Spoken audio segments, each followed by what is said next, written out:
You're listening to Blast Podcasting, episode 18. The Invited Guest. Hello, everyone, and welcome back to another exciting episode of Blast Podcasting. I'm Xander. And this is Anthony. And, man, we have an excellent show for you guys today. We actually have a special guest. We are joined with none other than Slasher Thrasher himself, Justin. What's up, man? Hey guys, how's it going? I know it feels like a blast from the past in many ways. So yeah, thanks for having me on. I'm excited. Holy shit! Hold on, one thing we got to talk about. How long have we known each other?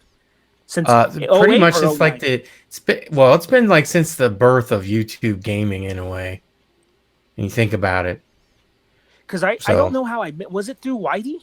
It was like I think it was through Whitey and then Sam and like the website Sam did with that other guy. JQJ the man? It was the Freeze Cracker.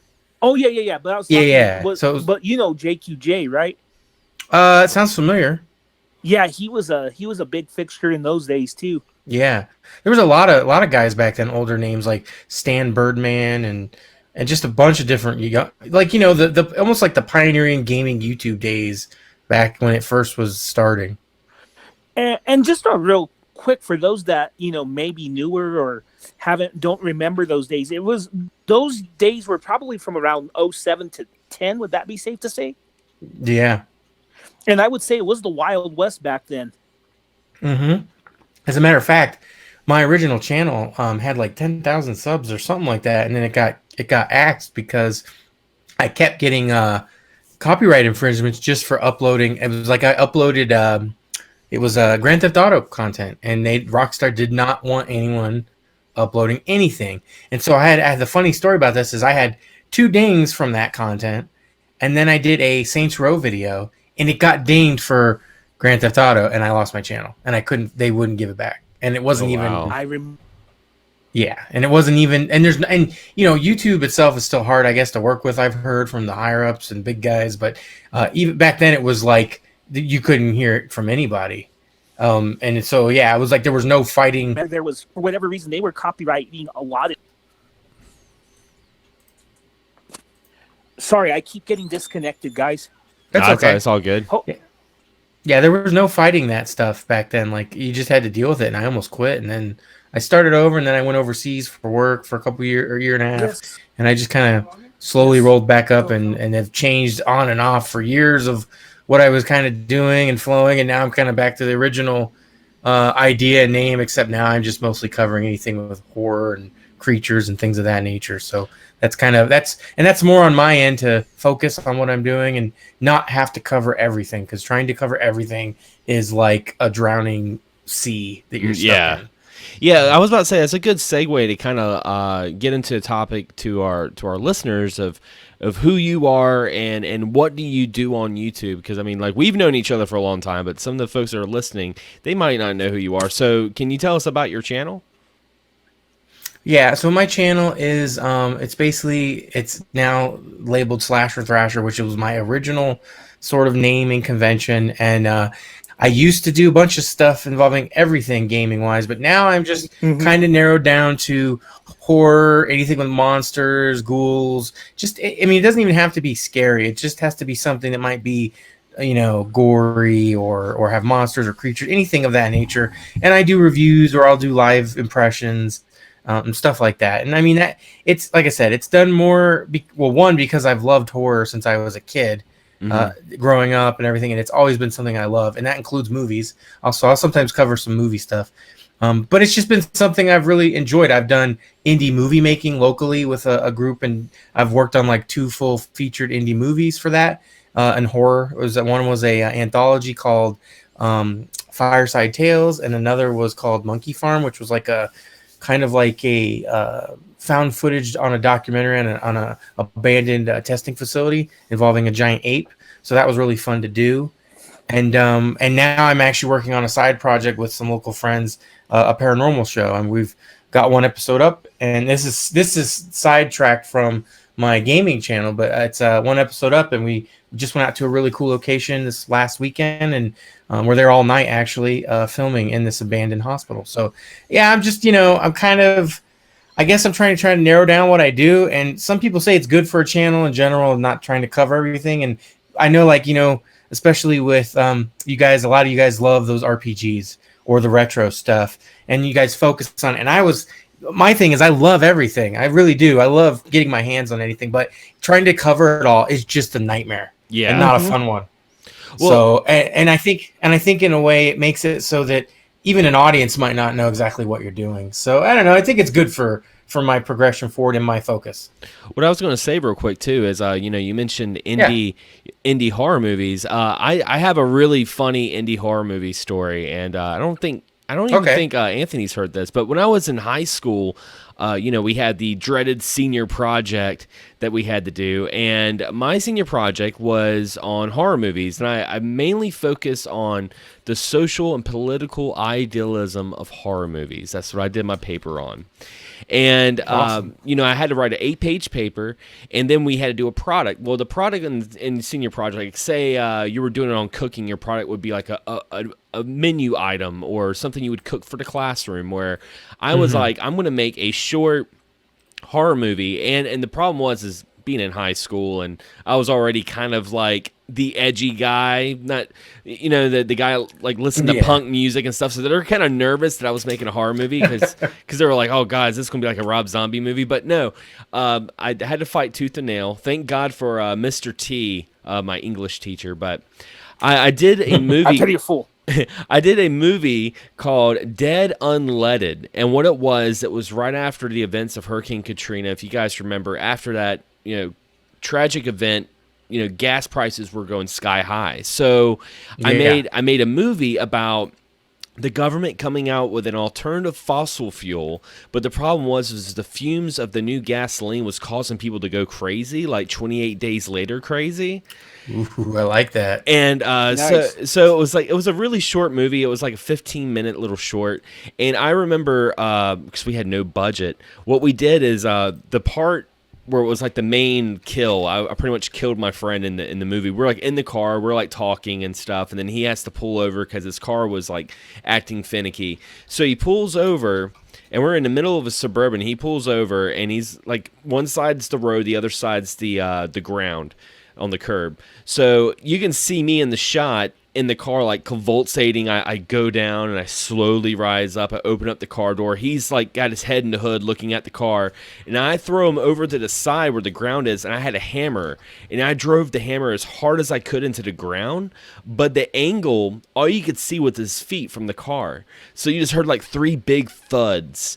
And I remember like everyone who watched that video was like, oh God, because I think you can agree, Justin, sometimes it's the things that you don't see that can really freak you out, Oh, yeah. Yeah. Oh, yeah, definitely. That's why Texas Chainsaw Massacre works so well. A lot of people are like, that movie's so bloody. It's really not. It's not at all. And think about the first Halloween. Yep. Not bloody. Which Xander. Which they're filming. That, and what's that? I was going to say they're filming the new Halloween here in town, actually. Another one? Oh. Yeah, they're filming the new one here in town. One of my friends actually got to meet the guy who's playing Michael Myers in the gas station. He went to go buy some like sodas and stuff. Oh. That's cool. They film a lot of movies and shit where you live. I know I should have realized that sooner, because like every episode you're like, they filmed this and they filmed that. Well, the funny thing is Wilmington, North Carolina has the second largest movie studio other than Hollywood, the Screen Gem Studios.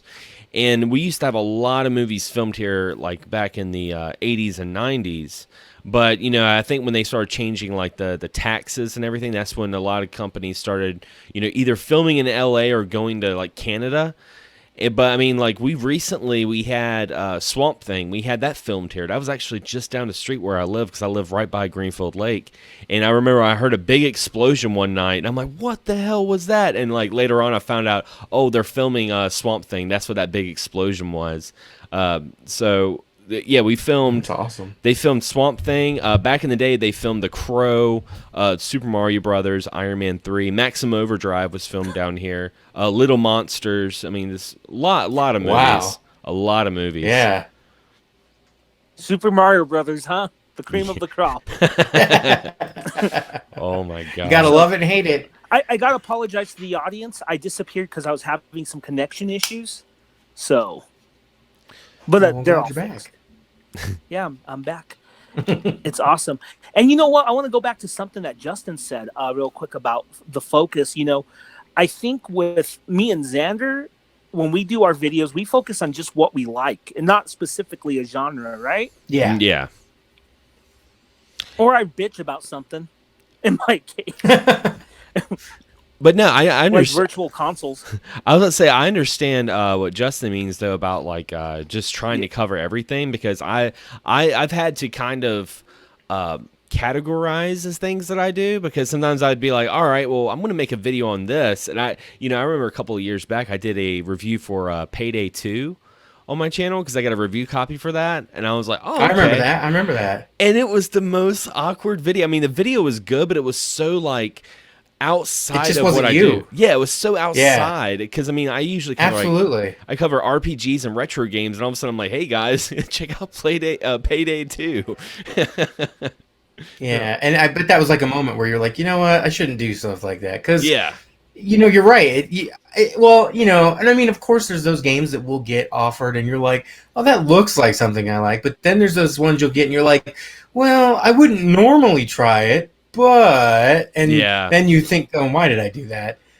So, it's like, so I totally understand, because, and that's kind of that's kind of part of it. And then the other part of it for me is just, I figured if I feel overwhelmed in general with what I'm doing, and how can I taper back while still focusing on something I really like? So that was kind of where the epiphany happened, and I was like, well, my original name was Slasher Thrasher, which everyone has always said is like a horror sounding name. Which here's a funny story. The reason I originally got that name was when the internet was first coming into fruition, and I was in high school. I watched the movie Hackers.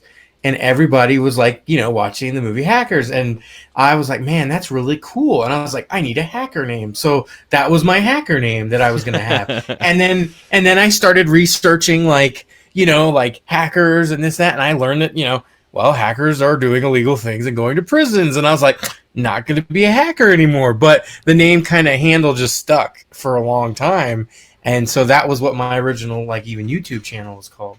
So that was kind of funny story there, a little background info, but that's kind of where that came from. But it didn't really originally have anything to do with my horror stuff, but it fits well with horror. And so then I just kind of was like, well, what can I do to narrow my focus? And so nowadays, I still get a lot of emails at times for different things. It's like, hey, you want to request this RPG, or you want to request this? And I'm like, I look at it and go, I want to play it, but I can't really cover that on my channel. So no, thank you, or I'll have to pass. And it sucks, but at the same time, it's humbling. Now, at the same time, I do still write for a couple sites at times, freelance, and they will get codes for stuff that doesn't fit the genres, and I'm okay with that because that's going on their website and it's not on the channel. So that kind of helps balance it out too. So overall, that's kind of where that played out and how things are going, and I think that's working really good for me. So yeah, that's the way to do it. Well, what I don't get though about myself is you guys have a focus. Justin, more so than Xander, can attest to this. Back in the day, was there really a focus on my channel? Well, I mean, personally, I always thought of you as an RPG guy. That was my takeaway. Like, I know you talked about other stuff and whatnot, but I don't know. Like, to me, you always resonated as this guy loves RPGs, and that's what I kind of. I think that was my takeaway was from you. That's a good point. I was just thinking with all the anime reviews and shit I did too, but that kind of ties into the RPGs, I guess. It does. They got a lot of that flavor. And only the Western RPGs or the Euro RPGs kind of didn't have that as much, and we're seeing more of that now. But yeah, I mean, I don't know. The anime was there, and see, I've never been a huge anime fan. Like, I'll watch some like classics like Vampire Hunter D and Spriggan and Trigun and some of the older stuff. I don't keep up with all of it, and there's so much of it. But that's I think also another reason why, like, I just was like, man, this guy loves JRPGs. Awesome. That's just what clicked for me with you. Well, thank you. And I always liked your content. I mean, we used to talk because you and I were like one of the few people that liked GTA 4 back in those days. Yes. Hey, And I cousin. think GTA 4 is overlooked. Huh? Hey, cousin. Every time I hear Grand Theft Auto 4, I just think of that guy bother me when I'm trying to go on a date and go bowling.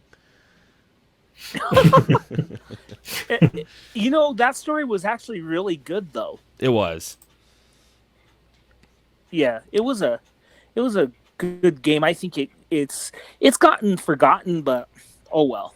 You bring up a good point. It has kind of gotten forgotten because I mean, like when people talk about Grand Theft Auto, if they're not talking about Grand Theft Auto 5, they're either talking about like San Andreas or Vice City. Like I would say Grand Theft Auto 3 and Grand Theft Auto 4 don't really get mentioned that much anymore.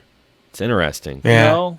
And then the big thing is that, you know, if you hear Grand Theft Auto, a lot of times it's just Grand Theft Auto Online, which I'm really not into at all. I'm really sad that the Rockstar's kind of gone away from single player DLC. It pains me very much. So, but that's just the way it is. I guess it's the moneymaker.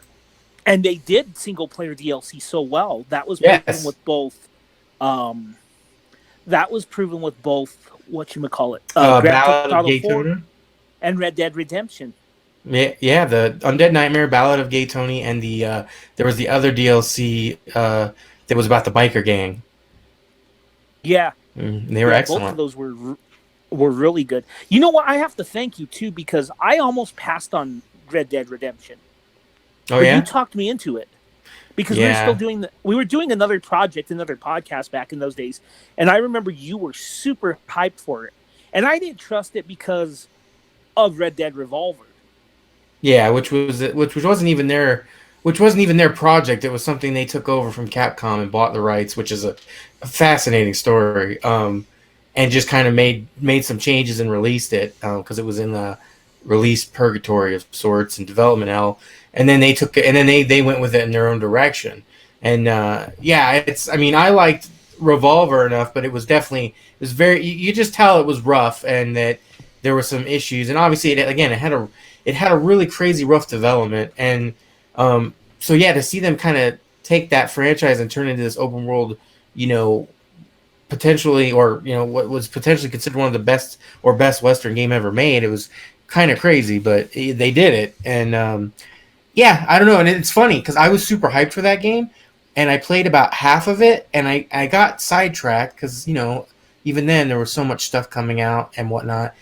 And then I went overseas to Afghanistan and was doing my contracting work.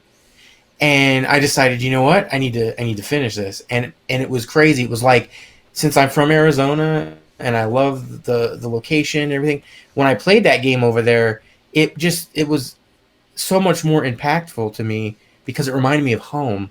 The way the skies are over here and the local area and Tombstone, Arizona, which is like, you know, basically a brother sister city of mine, and it I don't know, it just hit even harder for me, and then I couldn't put it down, and then I finished it in one sitting, and I already loved the game even though I never beat it, but it was just one of those like just mind-blowing things, and I was like, why did I wait, you know, like a year and a half or so to finish it?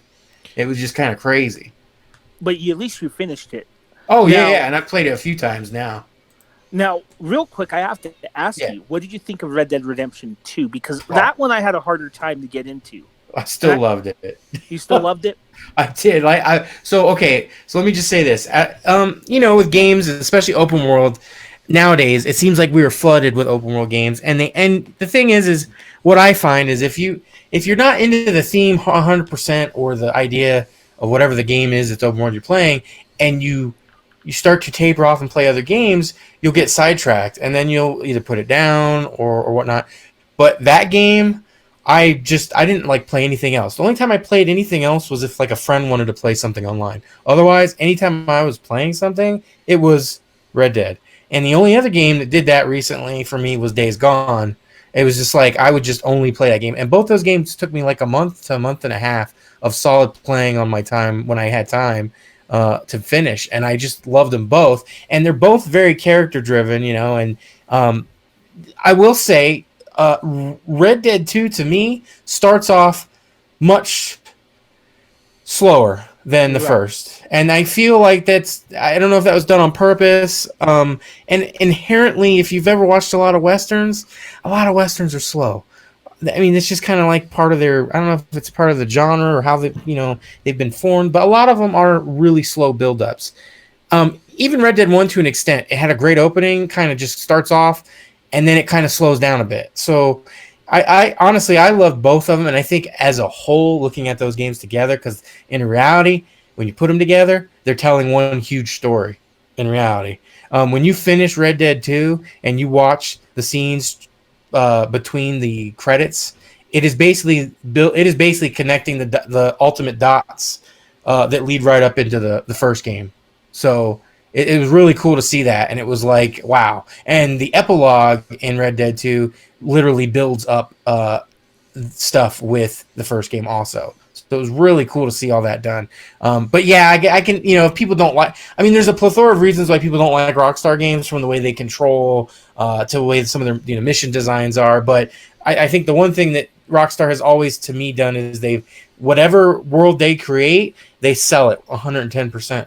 Absolutely. With their characters, their storytelling, their production value. You can say you don't like how it plays. You can say you don't like their mission design and everything. But, man, you just can't fault them for how much quality they do in their world building and stuff. So, I love those games. And to me, those two games are my favorite Rockstar games. But I love their other games, their Grand Theft Auto games. Bully. I love Bully. I wish we'd get a Bully sequel.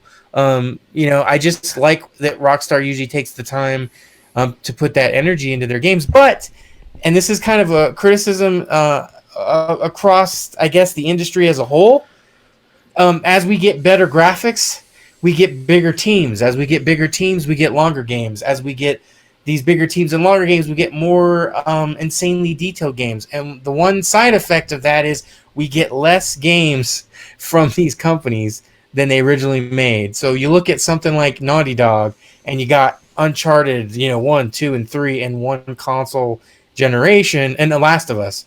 And then you go to PS4, and you got Uncharted 4 and expansion sort of thing that came out as a standalone because it grew a little bigger, and now you're getting Last of Us. So you went from like 4 games to like 2.5 games. Yeah. And it's kind of crazy. And it's not just them. Look at Rockstar. They used to release a lot of stuff. Last gen, they had a bunch of they had the GTAs and all that stuff coming out in the prior gens. Bully, Manhunt, in collaboration with the other team that made LA Noire. I got one for you. Yeah. Rockstar Table Tennis. Yeah, even that one. And so now companies aren't releasing as many things because budgets are so huge and these games take so long to make. I mean, even look at Resident Evil. Like in the original, PlayStation era, we got Resident Evil 1, we got Resident Evil 2, DualShock Edition, Resident Evil 3. Then, we got a Resident Evil remake for GameCube, and then Resident Evil 4. And then, then we got Resident Evil 6 or 5, and then 6, and then we got 7.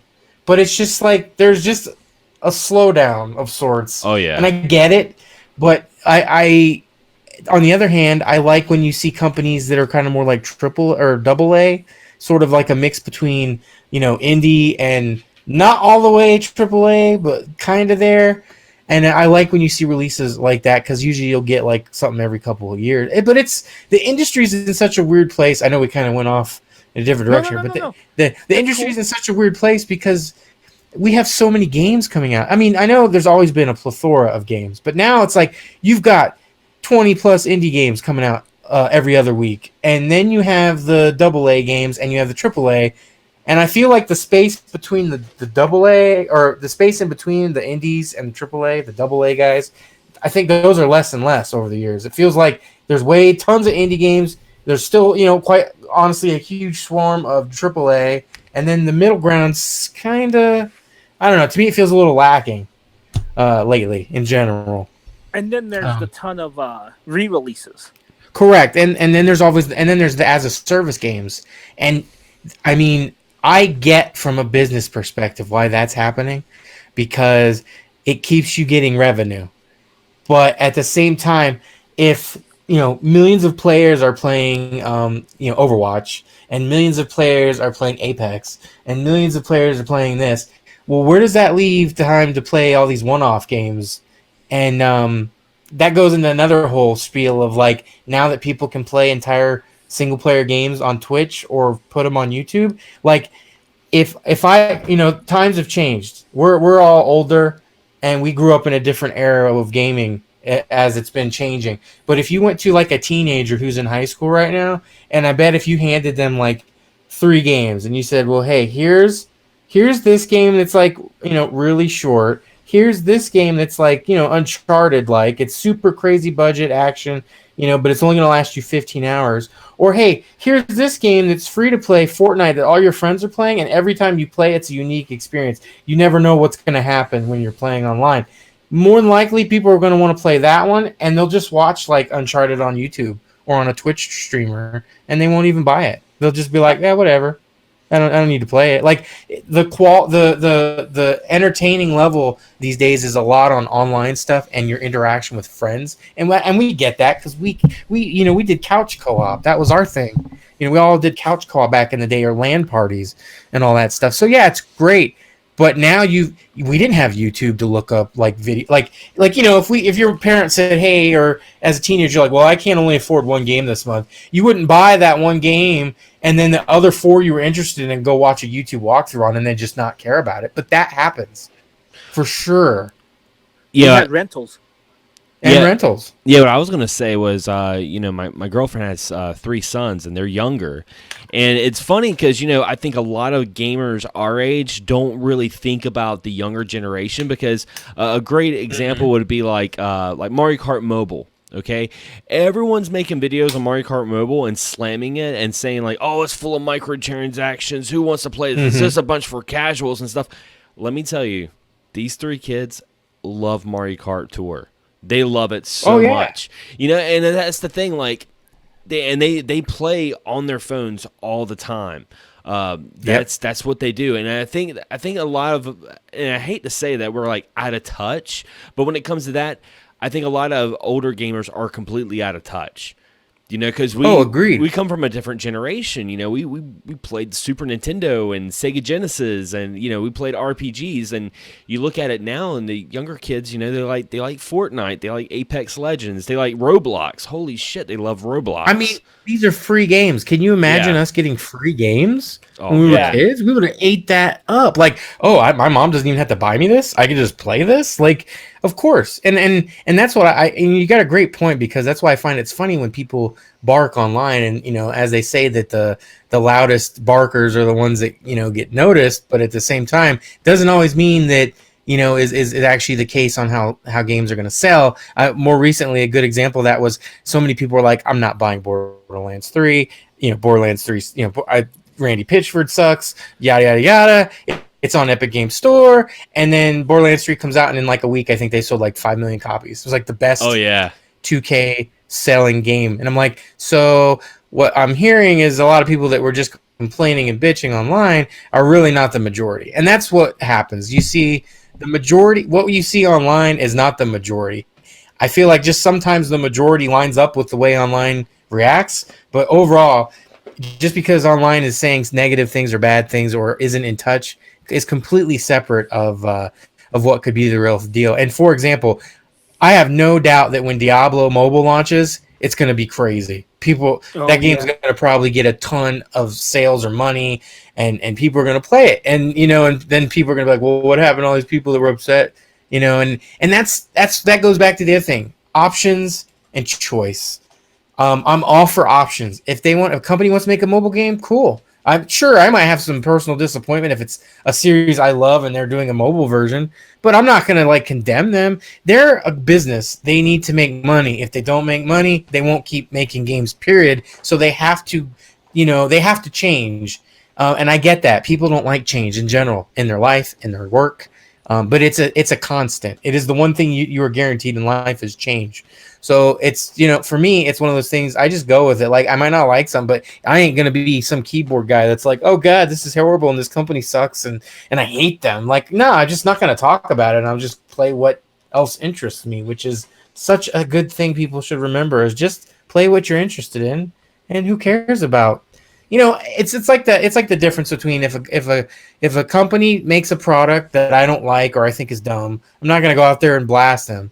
If a company I buy something from has a faulty, like a really faulty, like something breaks and they won't replace something for me and they're being dickheads about it, then I'm gonna complain and make a stink about it. There's a difference, but the lines on that are so blurred these days with social media and everything. It's become like a clusterfuck. I can cuss, right? Yeah. Oh yeah. I was gonna say. Hey, if I'm on a podcast, that automatically cursing. means explicit. Yeah, I was about Gotcha. to say. I was like, we got Anthony here. There's going to be cussing. but I mean, I feel like sometimes the way I talk about this stuff is that people make me feel like I'm crazy, and I'm like, what is crazy about just enjoying what you like and just dealing with how things change. And again, you can't like everything, but you're not supposed to. Like, that's not the goal. Isn't to love everything that gets created in this world, but also not complain about everything. Like, could you imagine like some of these people, and I'm not everybody, but these people that are making a living off of blasting games and movies and this, and they're making a revenue, cool. But like, I can only imagine like when they're like 70 years old and they're just like, I just bitched about everything in my life. Yay. You know what I mean? Oh, sorry. I didn't mean to interrupt you, man. Oh no, you're good. I just want to say something. Two things. With my son, I think he's well-rounded. I've taught him to be. So I don't discourage him from playing Fortnite. He loves Fortnite and Apex. But I've also taught him to explore other things. So he's really into narrative-driven games. So say what you will about the plot. He understands the plot to this series. I don't know how the fuck he does it, but he loves Kingdom Hearts.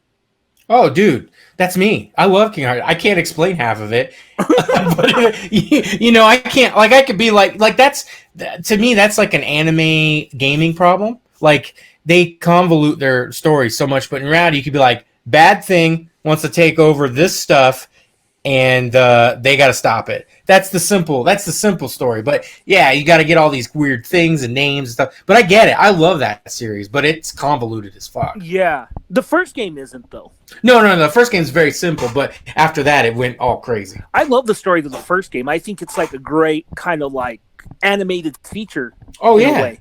Yeah.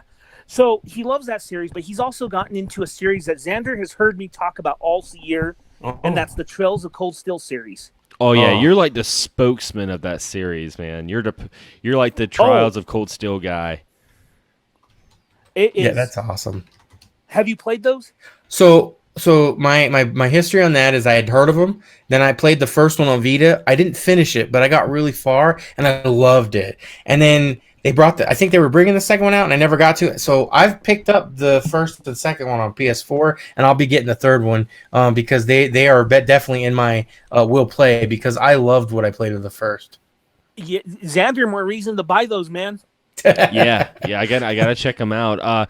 Now, just the like, I'm not trying to change the direction of the conversation, but I did want to talk about one thing with Justin while he was on the show, and because you mentioned it earlier about your paranormal stuff, and I was wanting to ask you. I was wanting to ask you about that and kind of dive in that a little bit because, like, that's always been a fascinating thing for me. Like, I love paranormal stuff. I actually listen to a lot of paranormal podcasts, and what got you into the curiosity of just doing like that paranormal thing? Like, you were just like, man, let's get some EVP stuff recorded. You know what I'm saying? So okay, so this will be interesting. So, obviously with the horror background, I've always liked this kind of stuff. But then, stories would come out like the old Amityville horror story a long time ago. And it was, just an interesting thing to me. And I remember one night, there's an old mining town that I live kind of near called Bisbee, Arizona. It's got one of the biggest copper mines ever. And huge hole in the ground. It looks like almost like a crater. And I went out there, this was probably like in 2004, with a group of friends, and we did some EVP recording. And I just remember thinking that was really fascinating to me. And I was listening to Coast to Coast also, which was a great show. Oh, can I stop you for a second? Yeah. About Coast to Coast? Art Ballera. Yeah. Okay, let me ask you, what was your favorite piece? For me, it's the one that everyone loves, the Area 51 guard. You know, it's okay. So it's been a long time, so I remember that vaguely, but I don't think I could ever choose a single piece. I found art so interesting, and just the people that would call in, and I want to say there was something. I want to say one of them was about some guy calling in about time travel. Oh Um, yeah, that's one of the yeah, famous ones too. yeah, and I remember that one really stuck with me. But man, that was a great era of that stuff. And I remember my buddy I'd worked with at EB Games at the time. He had told me about all that, and I became a fan of that too at the time. But yeah, that was great stuff. Um, Co- Coast to Coast is kind of not the same anymore, though. no, it's not. But I mean, like I said, things change. I haven't found a good. I don't think I found a totally good replacement yet, but I'm still looking into that stuff. But especially as I get older, it's harder to find more time for that stuff. But and then I'm trying to do my own projects. But so we went to that cemetery and it was really nice. And then I was at work and kind of into this mode, and we talked to a coworker, and he said his mother-in-law worked at a fire station at this place called Picture Rocks, Arizona, and they claimed that they thought it was haunted. So me and a few people went out there and we kind of did an investigation, sort of. We were younger, we didn't have a bunch of stuff, but we interviewed a lot of the firefighters and medical folks, and most of them there, actually, I think all of them were like, yeah, they thought something was going on at that place because you had people from all over being stationed at that fire station from different parts of the United States, and you'd get naysayers that would come in, and then they're like, yeah, well, then this stuff started happening, and I can't explain it. Stuff like dark shadows moving, stuff like reflections in their fire trucks, their fire or their ambulance doors opening and closing at night when they were asleep. All kinds of weird stuff, and that was really cool. And kind of after that, it just kind of dissipated. I can't remember exactly what happened. Some friendships I think we had just dissipated because people were moving and other things, and so that kind of stopped at that point. But I've always had that fascination for those stories, because part of it is stories, and part of it is truth, and it's kind of the worrying, or I should say wondering about which is which, has always kind of got me on edge. And then over the years, I've followed different places like Ghost Adventurers, which I used to hate that show, but I've kind of grown to like it in my, as it kind of got older and the main host stopped being so machismo about things. Because I don't know if you ever saw the show, but his early years, he was always like, "Yeah, come get me, bro. Come get Yeah, me, I was Ghost." I And was just about like, to say that. I was just about to ask you if that was the show where the guy with the Jersey Shore hair would be like, "Come at me, bro. You like to pinch yes, people? Come yes, pinch me right now." And then he'd be like, correct. "Yo, my hand is so cold right now, bro. Look at this." Yeah, so I used to make fun of it, but I caught an episode of it a couple years back, and I saw, What and I was show like, I is don't this? want to Sorry, watch I this. got distracted. If you Ghost Adventures. Oh, okay. And so I saw it again a couple years back, maybe 4 years ago, and I'm like, "Man, I don't want to watch this." And I watched it, and I was like, "Man, he's changed. He doesn't do that anymore." And I don't know if it's just he matured or maybe some of the things he experienced, but he seemed a lot more level-headed as far as that goes. So so I've always been following that kind of stuff, and I've always wanted to do something with it, but I've never. I don't know.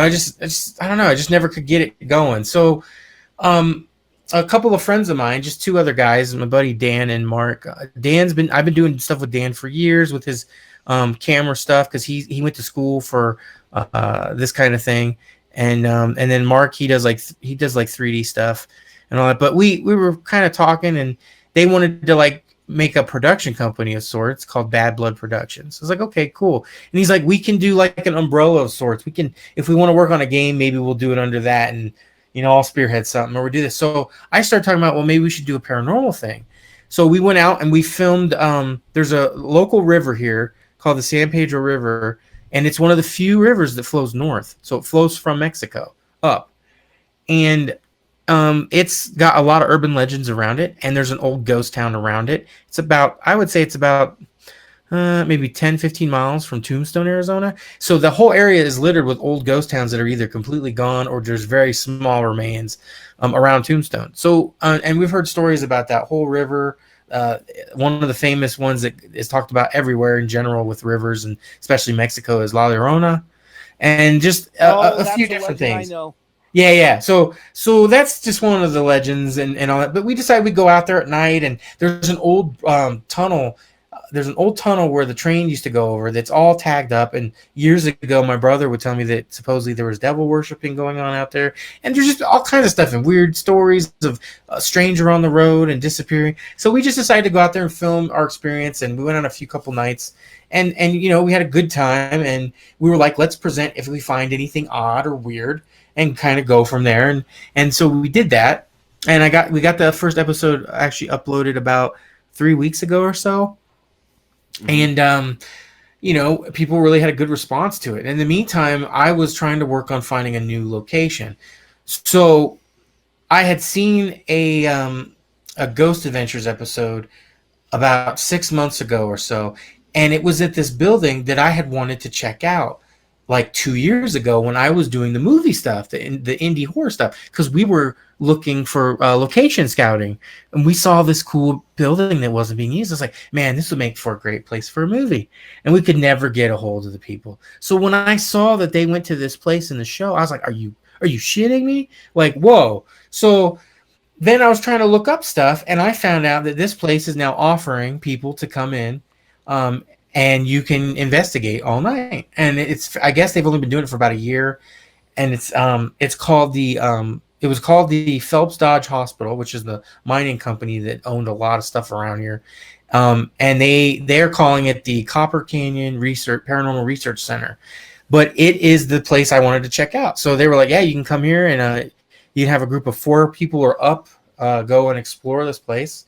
And so I booked that, and we went out there this last Saturday, and we filmed in the town. We ate dinner there, and then we met up with the owner. We got in. He gave us a small tour, and then we were there all night alone from about 7 to 4 a.m. And that's an experience alone. And we're filming with some GoPros, some cameras. We've got some the electromagnetic detectors. And we took some not tools, but toys to put down to see if they would engage with those kind of things. So it was just like a really cool experience. Very frightening at moments, in my opinion. I mean, in a way, we kind of went from going and doing something like kind of low key, like urban legends and some stuff in a river, which is a hassle on its own with bugs and everything else and animals and all that. And then we totally jumped like a bunch of levels upward to basically a 3-story, 29,000 square foot building to explore. So, the want to make something like this has always been there. And it's just like, I'm finally doing it with the help of 2 of my friends, longtime friends. And it's really neat because, I don't know, it's like a bucket list thing. I've wanted to do this forever.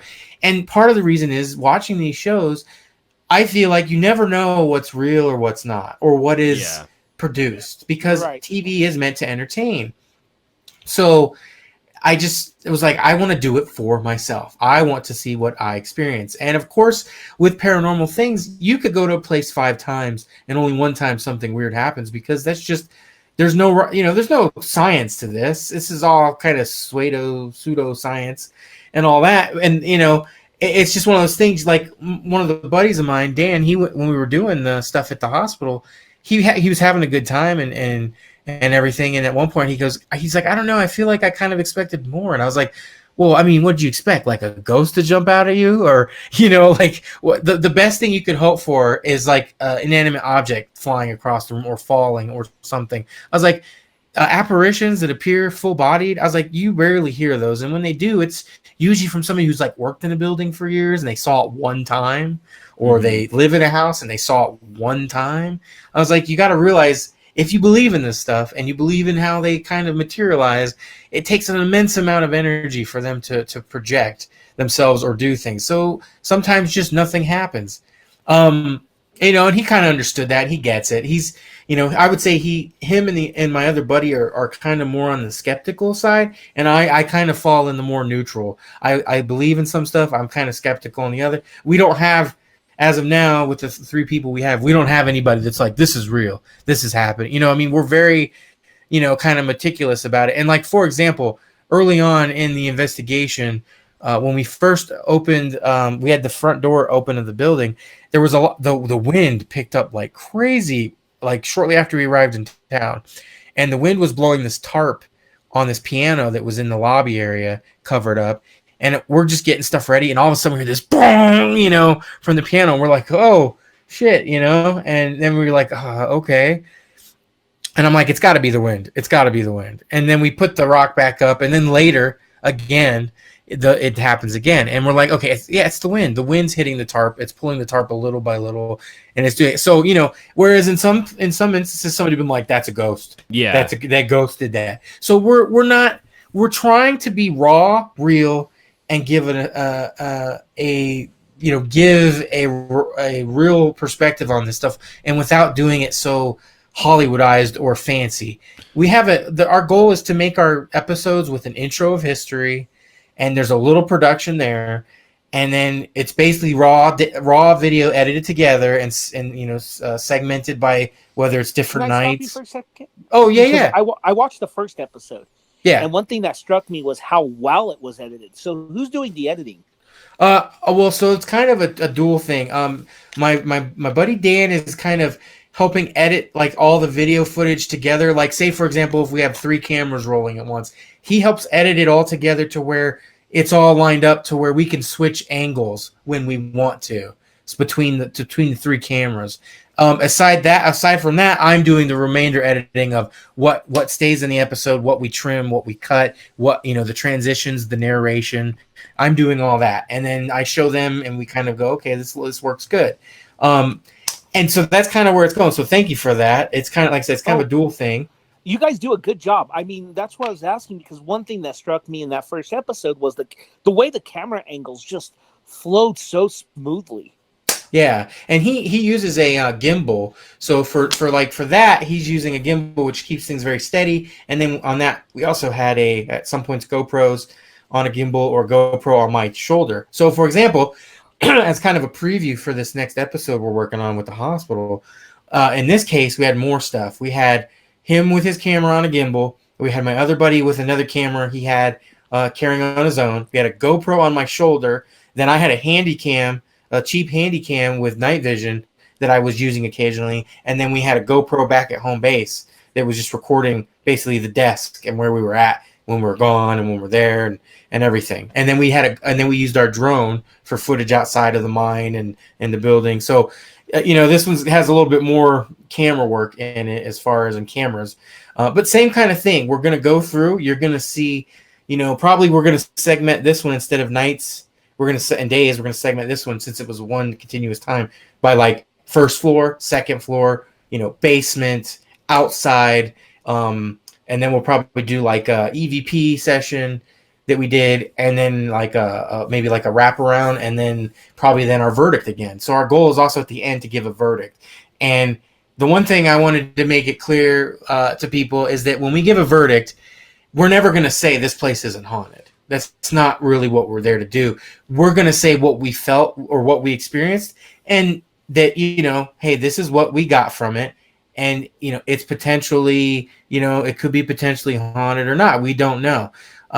Because like I said, unless you can, for example, if I had access to this building for like a month, an entire month, where I could go there, 4 or 5 days at night every week, I would be able to get a much more accurate representation or reading of any activity there. When you go there for 1 night or 2 or 3 nights, even, it's not enough data.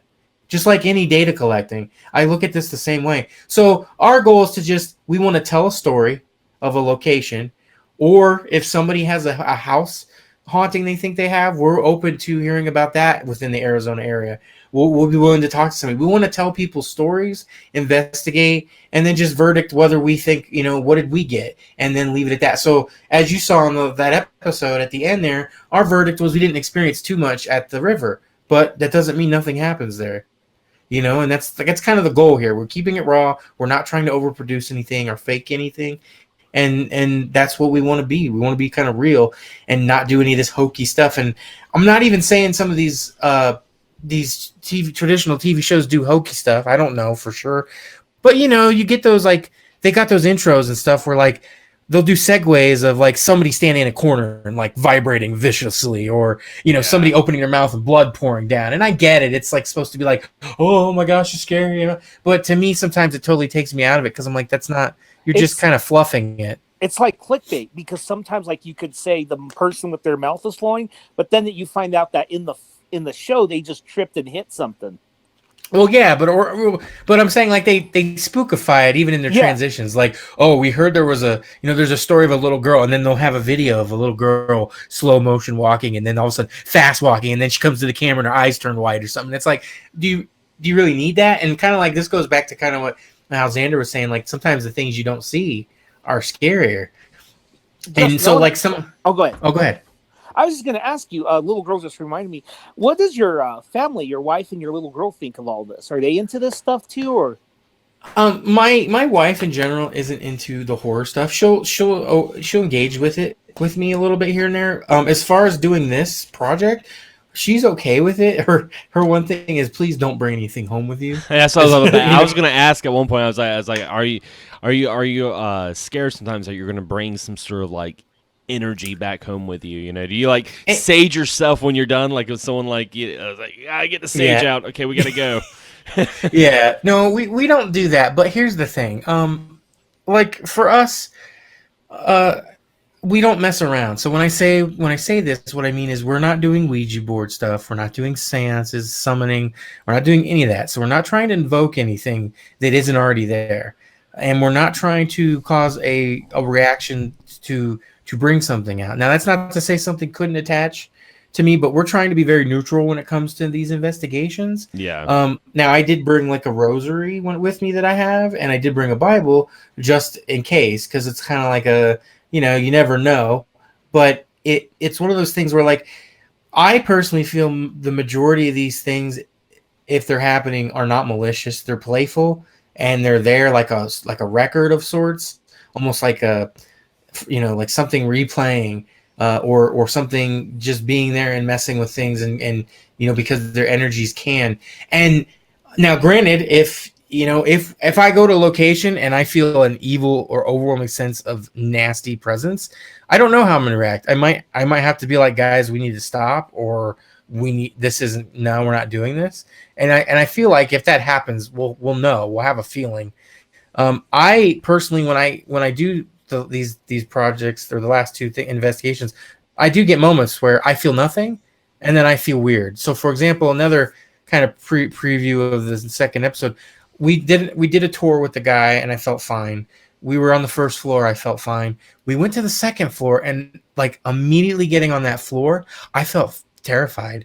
I didn't want to move. I was like, I just felt creepy and creeped out, and there was nothing potentially there to do that, but the other two guys were kind of like, it's a building and whatever. But I don't know, like I get weird feelings, and the only reason I go by it is because I can go to the same place and not feel that way, and then I can return there and I'll have a totally different feeling.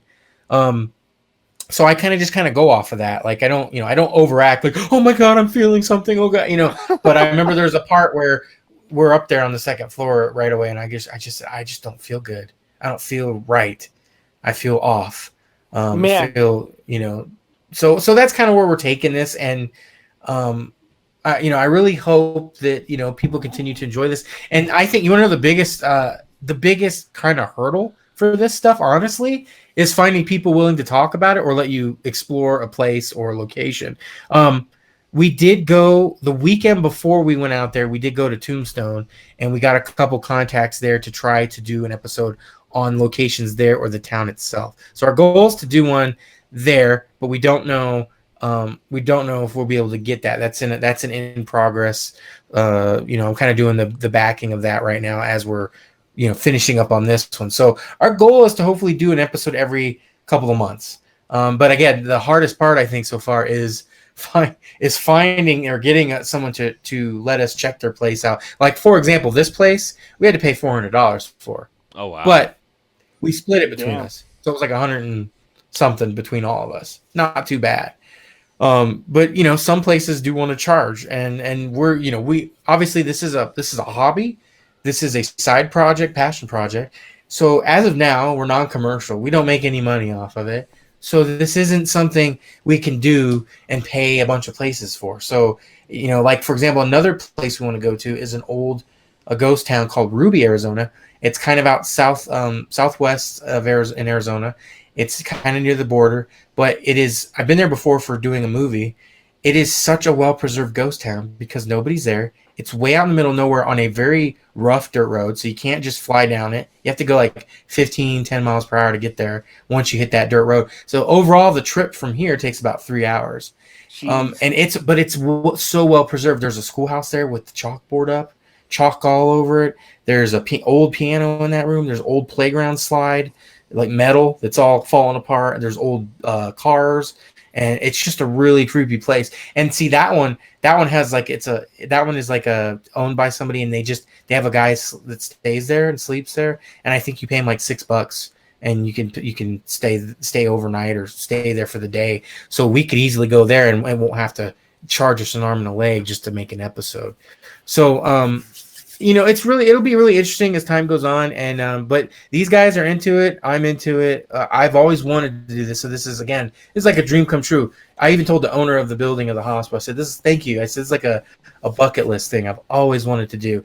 And, whether it turns into something huge and, people want to love watching it and following it, or if it just sticks to being this small thing with my friends, at least I can say I did this, and I finally did something I've really been wanting to do forever. And even as long as I've been doing the gaming stuff and I love it, I felt more accomplished doing these 2 episodes and doing this than I have with any of my gaming stuff. Not to downgrade the gaming thing, but it's been amazing seeing this come together. It's awesome. I'm really happy with how detailed you got, right, Xander? Yeah, definitely. I really enjoyed it, the first episode, and because we're running close on time. Where can the listeners that are checking out this episode, where can they find your paranormal channel, Justin? So the paranormal place doesn't have a great channel URL because it's a new channel, and you know how YouTube does the whole you can't have so you just have to look up Project Paranormal on YouTube, but you can find on Twitter, you can find us at 1 second here, it's PRJ Paranormal.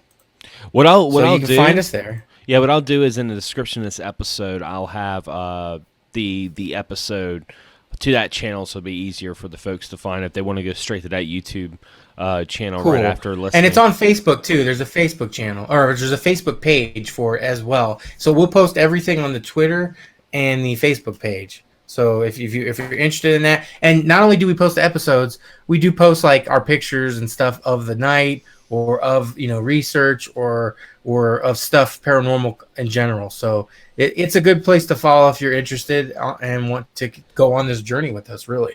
So, Xander. Yes. I know we have some fan questions, but I have one question, and I'll make it for each of us a minute to answer it, okay? Okay. So, Justin, one thing I've been dying to know, and I'll answer my question. I'll answer the question while I'm asking you the question. What is the best horror movie you've seen in the last 3 or 4 years? For me, it's probably the Ari Aster films, both Hereditary and Midsommar. Go ahead and go, Justin. Boy, that's a tough one. And I will say Hereditary was amazing. I did not care for the end. The last 10, 15 minutes really, really spoiled a lot for me. But all that prior, it was just amazing. So I would have to say, that one has stuck with me for a while.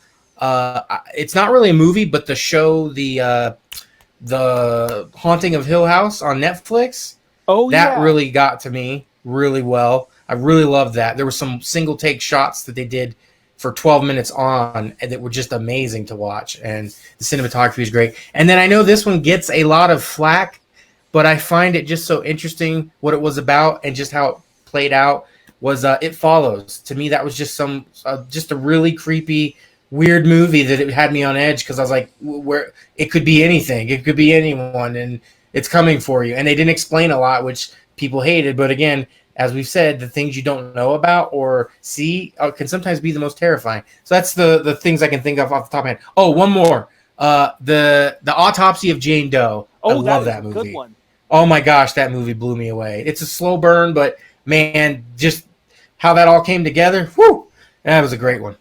You never saw Midsummer? Not yet. I wanted to. Dude, it is better than Hereditary, I think. Okay. It's fucking fantastic. It's the Awesome. only horror movie that uses the sunlight. But real quick, as I promised, Xander, and I mean the whole movie is in the sun. That's the crazy thing. What's yours, Xander? I actually haven't seen a really good horror movie in quite some time. I think the last one I saw, and it was just because my girlfriend had mentioned the movie and we watched it. And I would say it was more of a fun movie than a horror movie, even though it is a horror movie. But the first Insidious, I thought was actually pretty good. Oh yeah. The concept of it was actually really interesting. I really did enjoy it. I mean, I know it's more of a commercialized like horror movie. It's a bigger horror movie, but I watched it and I'm like, this was fun. I mean, I actually watched It Chapter 2. I watched it a couple of days ago, and it was okay. There was some parts of it that I really liked. There were some parts I was just like, too many flashbacks in my opinion. But I mean, that's for a whole nother discussion. It wasn't bad for what it was. But yeah, I really did enjoy Insidious. That was So pretty good. I just have to say real quick, if you enjoyed that Insidious, you really need to watch 2, because regardless of what anybody says about it, the way it connects to 1 is amazing. That's all I'll say. But you gotta how they put it together, tied it together, fantastic. You gotta watch it. And the thing about Insidious that some people hated was the whole further thing, but I was so interested in that. I because love it's such that. a different element that most movies don't even want to touch that kind of thing. Which put it on another level for me. So Yeah, I think that's Those are what it real- was that made me like that movie so much, was the concept of leaving your body in a dream state and going to another dimension and getting lost. I'm like, man, that's kind of deep. That's kind of cool. yeah. So Good choice. those are good movies. I agree with Xander. But since we're running short, we got some fan questions. Yeah. So shall we go through those? Yeah, let's do like 3 questions. Okay. If your question doesn't get answered, Xander and I will answer it, shall we say, next episode, which I think will be very special, right? Yeah. Okay. So I'm going to go with the questions that are more related to the topic of this, because we got a couple that aren't. Okay. So we'll start with this real simple question. And let me get that. I thought I had it. And what we'll All right, do, you guys can still hear me. I'll go with this one. This is from Darkstream. It's a very simple question. Which non-survival horror game you think is appropriate to play during the Halloween season? Go ahead and answer, Justin. Wait, which non-survival horror? Game is appropriate to play during Halloween. So a game that's not a survival horror game. Right. I think I'm gonna have to go with non-survival horror. That's a hard one because all the horror games are like survival horror. But if I had to go for one that's really not survival horror, probably Dead Rising, just because it's so zany and it's got zombies and it's really not scary. It's more about just the craziness of it and chopping up zombies, and it goes well with the horror theme. And then if you ever play 4 has a very Christmassy theme, so it works for Christmas time too. Oh, So you that one. A lot of people didn't like 4, but it for me it reminds me of Christmas because it happens at Christmas. So it's just one of those games. That's my choice. Xander. Yeah, I want to say, just because we're getting a remaster very soon, but Medieval.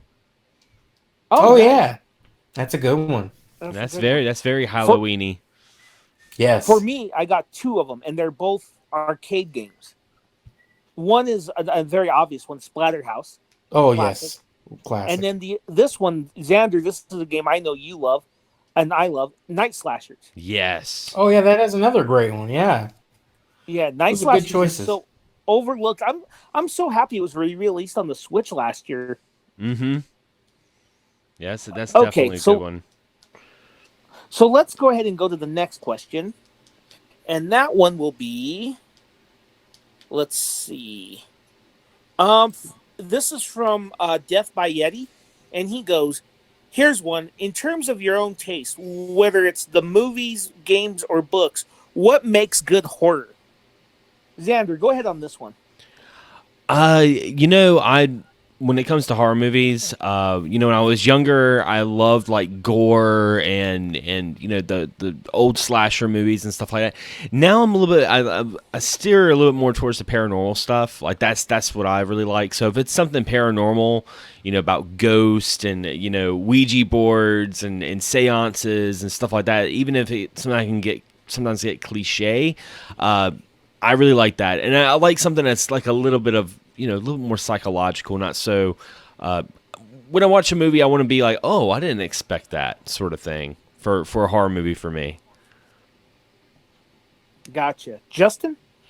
Yeah, I mean, I think I'm kind of in agreement with Xander. The same thing. I mean, I grew up watching Friday the 13th and Nightmare on Elm Street and that stuff, and I still love that thing. And I do feel that horror for me is very dependent upon my mood. So sometimes I do want like an old school 80s slasher feel, But the stuff that does really get to me is the more psychological and creepy and ghosty stuff. And the thing that I find it's a hard line to kind of go across, because you can have a great movie build up for those kind of movies, but you can ruin it by an ending or a terrible way it ends. And I try not to let that stuff bother me, because I kind of go with the whole, it's more about the journey. Hereditary, which you mentioned you didn't like. Yeah, I like the ending, but you didn't like. I just, to me, like, for example, in Hereditary, there was all this build up, and then I felt like the last 10 to 15 minutes, well, I feel like they just got rid of like one of the most main important characters of the movie, which is fine.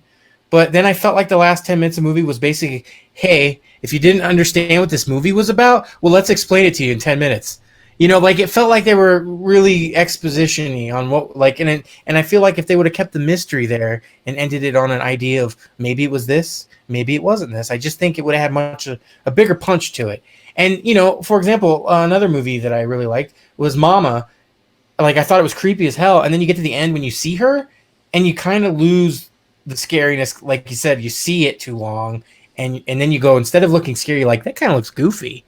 Like, it's just sometimes things being seen on screen aren't as good as how they go. But in reverse, let's just see the other side of the coin. Something like John Carpenter's The Thing, where the longer you see these things transforming on screen and physical practical effects is terrifying. It's like, oh my God, that's disturbing. So it kind of goes both ways for me, but I do like a really good paranormal creepy thing. And real quick to say, if you like that kind of stuff, I've been watching a show that's on Netflix. I believe it's a French show called Marianne, and it is absolutely terrifying at times.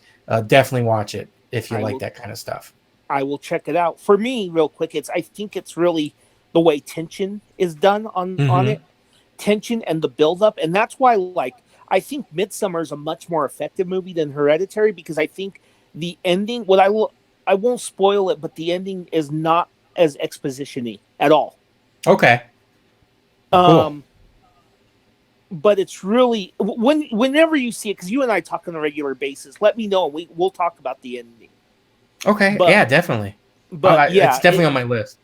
Yeah, hell yeah. And it's, I think that movie and Hereditary, and even, not even, but Insidious, I think one of the most underrated horror movies this decade, it's actually a remake, is the Evil Dead remake. Oh, man. Yeah. I love Evil Dead in general. Yeah, you're preaching to the choir on that. on Evil Dead. Well, I love the franchise too, but I mean that remake. Oh yeah, it was scary. It was nightmarish. It was, to me, it was almost like, I mean, again, it was Hollywoodized in a way, but the original movie, when it came out for its time, was very scary and very dark. And now, of course, people say, oh, it's corny, it's cheesy because it's dated. I get it. But it did feel like they were trying to capture that same feel. Right. And I think they did it pretty damn well. I think another thing that kind of, it doesn't really hurt the reputation of it, but I think another reason people think it's silly is because of Army of Darkness and Evil Dead 2. Yeah, because it's totally different. Yeah. And I love Evil Dead 2. I love it because it's funny, but it's a different movie. So, But yeah, I agree. I agree with you and Xander, and I think for me it's tension and all that. So one more question, essential. Right, Xander? Yeah. Okay. Now let me see. Okay, BioPhoenix. He asked 2 questions, but we only have time for one. What is a horror game that you feel more people should play? Justin.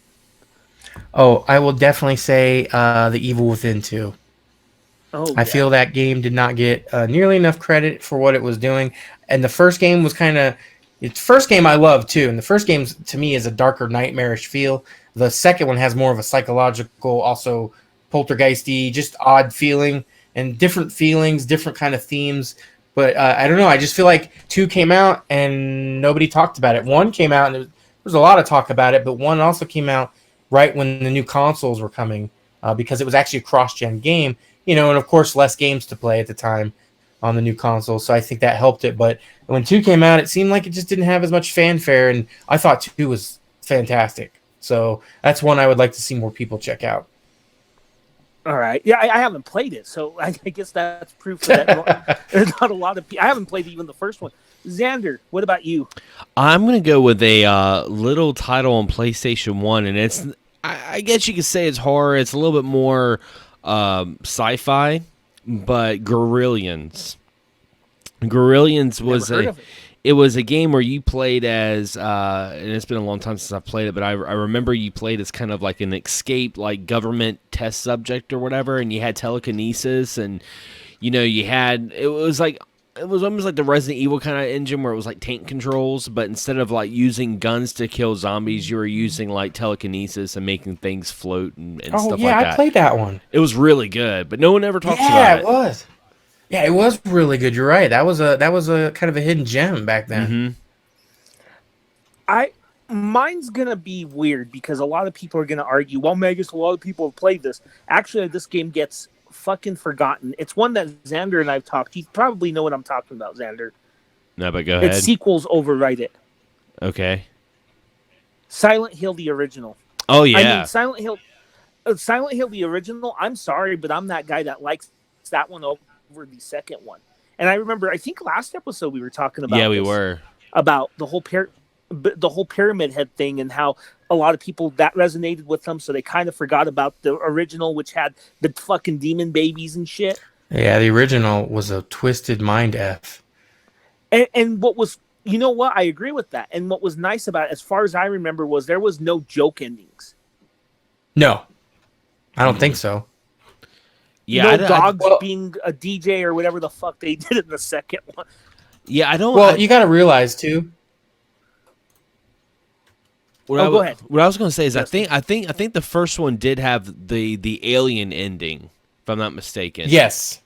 Which that was kind of hokey, but I mean that it wasn't. It was definitely a different feel than the later ones for sure. Yeah, I mean, I don't mind the joke endings, but like, yeah, one, obviously it was the first game. I remember when I played it, I didn't even know it was a hardcore horror game. I thought it was like an adventure game that had some spooky stuff to it. And then you got those little kid things stabbing you and the weird stuff going on, the sirens. It was just a mind F, that just me and my buddy, we played together. We were not prepared for or expected. And then 2 is a very personal, dark, depressing, and thematic storyline. So I get why the different ones resonate with each other, right. and different people. But I love that series. I even like some of the other games that came out later that weren't associated with Team Silent just because of the themes and ideas that they had, like the Downpour one. I really enjoyed that one, even though some people don't like it. But I just thought it was really neat and the themes involved. And it's sad to see that we don't get any more Silent Hill stuff. I'm really bummed about that. But one started it all, and it was excellent. I mean, it was such a. I bought that game when it was released in '99, and I'm a big fan of Resident Evil, but that game blew my mind on how different it was. Oh yeah. Well, when you first beat it, I gotta ask you, when you first beat it, if you were like me, I had no idea what the F I just played. I was like, what happened? What was happening? They found me dead in a truck. But that's the ending I got. Remember, I got at first. But then it was one of those. It's kind of like Dark Souls-ish in the way that the story wasn't really. In Dark Souls, story isn't really given to you hardcore. You gotta piece it together through item descriptions and stuff. And in my opinion, Silent Hill 1 is very much in that nature. You see this story that kind of plays out, but none of it really makes a lot of sense. But when you play it again and you start kind of piecing things together, then you're like, oh, okay, now I get it. But the first time I finished the game, me and my buddy looked at each other and were like, well, what the fuck just happened? And he's like, I don't know, but it was awesome. And that was that. And it's just one of those games. It just has stuck with me forever. Hell yeah, that game is awesome. And And I just brought up that one because not a lot of people talk about the original. They always talk about 2 and 3. So, And I just have to ask, because you guys are all RPG fans, and we're talking about horror. Do you guys know the one RPG that has a really heavy horror focus? Like, well, there's a yeah, there it is. I was gonna say there's kind of two, but Shadow Hearts. That I loved that game. I wish there was more like RPG horror games. Kudelka, which was the prequel, or I guess Shadow Hearts was the sequel to Kudelka, but Kudelka was a really rough game. It's like 4 discs, very CGI heavy, and it was fun, but it had a lot of like weapons breaking and fail states, I think, in it, if I remember. But Shadow Hearts blew me away, and that all that horror involved with it was just made it a game that I'm like, man, I wish that game could survive and get remastered, ported, something. One thing that's funny about Shadow Hearts that's cool too about Shadow Hearts 2 is they made the bad ending canonical, which most people don't do. Mm-hmm. They made the bad ending canonical. That was ballsy. Hell yeah. Yeah. So Xander, I think we're good. Yeah, this was a really good episode. Now, before we leave again, Justin, just a quick plug on your YouTube channel, and listeners will have all the information on the description of the episode to not only to Justin's channel but also his paranormal side project as well. But where can folks find you? Yeah, so you can find me at Slasher Thrasher JPC on YouTube. You can find me on there with all my gaming content, and on Twitter you can find me. It's at /Thrasher, and then if you look up Project Paranormal Arizona, or AZ I should say, or PRJ Paranormal on Twitter, you will find posts for that as well. And I'm anybody can always feel free to DM me any questions, gaming conversation. As you guys know, I'm very easy to talk to, and unless you're just addicted to me, I'm pretty nice and friendly. You're one of them. Hey, I've met a lot of people, and I'm friends with a lot of them. But some of them are like me; they're just assholes. Some of them, they know it, and I know it, and I am one too. But you are one of the nicest dudes.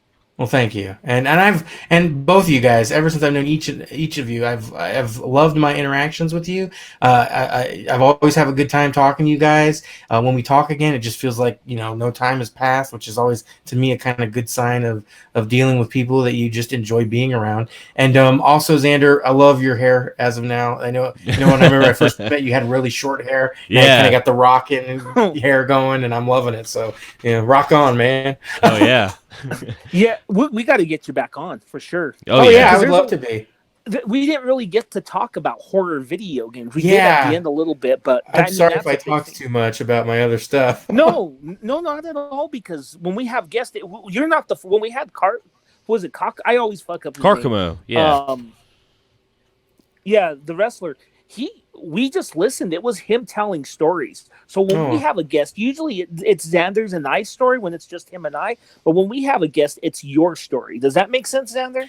Yeah, it does. Oh yeah, and I get that too. But I appreciate it. This, especially this paranormal stuff. It's new to me, but I love it, and I'm glad you guys are a fan of that sort of thing in general. So who knows? I'd love to come back on again in the future, and we'll see how that's going. And then next time we could definitely talk about more horror games. I'm down for that anytime. Definitely. Mm-hmm. And I think when you were talking about modern video games in general, that was really important to be said. Oh yeah. Yeah.